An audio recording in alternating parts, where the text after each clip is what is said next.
Yo, what's up? Welcome back to Arm of the Mind. My name is David, and normally we are on a bike or reading, but today I want to talk to you about coffee and how to be able to tell what is specialty coffee, what to look for.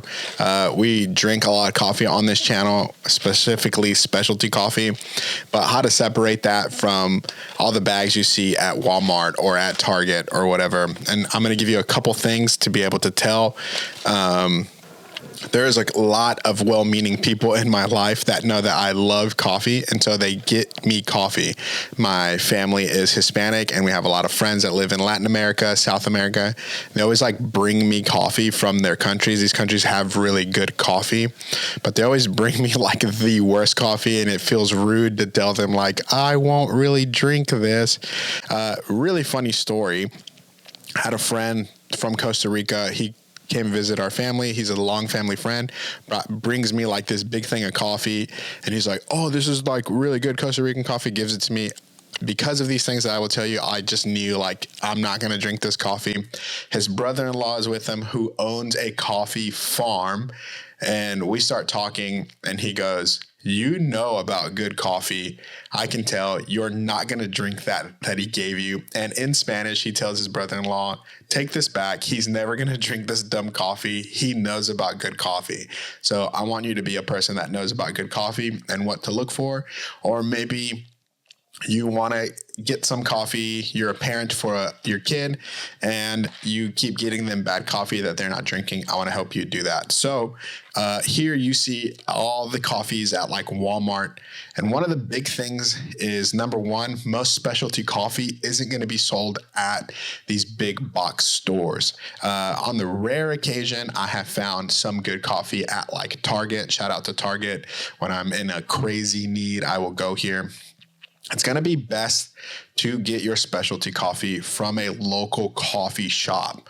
You're going to want to look for a third wave coffee shop. We can get into those details in a different video, but just not your Starbucks, not your Dunkin' Donuts. That's not where you want to go. You want to go to the local coffee shop and ask them, where is this coffee roasted? One of the things that you will notice in most coffees is it will tell you the origin of the coffee. I don't know if you can see that. This one is from Colombia. This is single origin. Most specialty coffee is single origin, meaning it only comes from one country, from one place. It's not a bunch of different coffees from different places. That is a huge key. Now, here's a couple coffees that I found at Walmart that say single origin, but that doesn't necessarily mean anything. They're trying to tap into the specialty coffee market. Shout out to them for trying to do that. Maybe that gets other people into these local roasters, into the better coffee. So that is one thing, the origin. If it doesn't tell you where it's from, the country, it's probably not specialty coffee. If it doesn't have flavor notes. Now, there's a lot of people that agree or disagree of whether the bag should have flavor notes or not. That's not for me to decide for you, but most good specialty coffee is going to have some sort of flavor notes. It's going to tell you the process of how they made this coffee. It's just going to give you a lot more detail, basically, overall. Some coffees tell you the name of the farmer of the coffee, the roaster's name, and that's what makes it specialty. You're knowing where it's coming from. You're knowing the process. There's a lot more care and attention placed to it, which ultimately renders a better cup at the end of all of this. This isn't your Folgers, right? Specialty coffee is about this is an experience. It's almost like wine, and so we want to be able to know to look for the right things when we're getting a bag. The last and I think most important way to be able to tell whether a bag is specialty coffee or not is it's usually on the bottom or on the back. It gives you a roasted on date. So you could see there, I think. Let me see if it focuses. I don't know. I'll try to get a video of it focusing. You can see there, it has a roasted on date.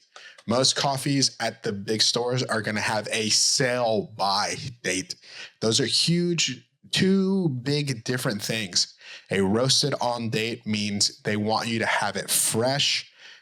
Usually with specialty coffee, you can drink it over this, but you usually want to drink that coffee and use it within that month. And so that's why they tell you the roast date. It's best to use specialty coffee within the first month of it. When it says sell by, that means the coffee has just been sitting on the shelf. It was made to sit on the shelf for longer periods of time. Now, you can find some better coffees at these box stores where, like, for example, Folgers, it's meant to stay on a shelf or in a home for years, and not necessarily these types of coffees. And so, again, you want to look for a roasted date, not a sell by date. If it has a sell by date, it's probably definitely not specialty coffee. And that is a huge way to tell. So if you're buying coffee for someone at an airport, it's probably not going to have a roasted on date unless you're like in New York City and they have like a really good coffee shop in the airport. But for the most part, most coffee bags at most common places are going to have a sell by date, meaning they haven't taken the time or care to tell you when it was roasted. The plan for the coffee is just to let it sit for as long as possible.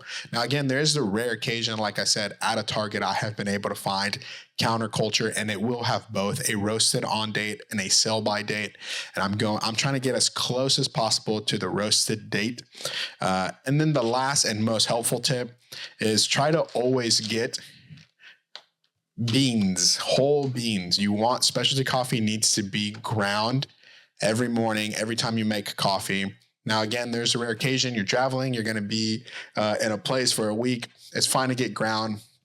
But for the most part, when it comes to specialty coffee, to get the notes that were made to be gotten out of this cup, you want to ground fresh every day. It's also a part of the experience, the enhancement. So get a good grinder. You're going to need a grinder. You're going to need a good kettle. You're going to need a good scale. You're going to need the way you're going to do it. But you want to get your coffee in bean form. Bean form sounds that's a cool band name, pop punk band name, bean form. So yeah, that's the way to tell, or tips on how to actually know that you're getting specialty coffee for yourself or for someone, especially if you only have a big box around you.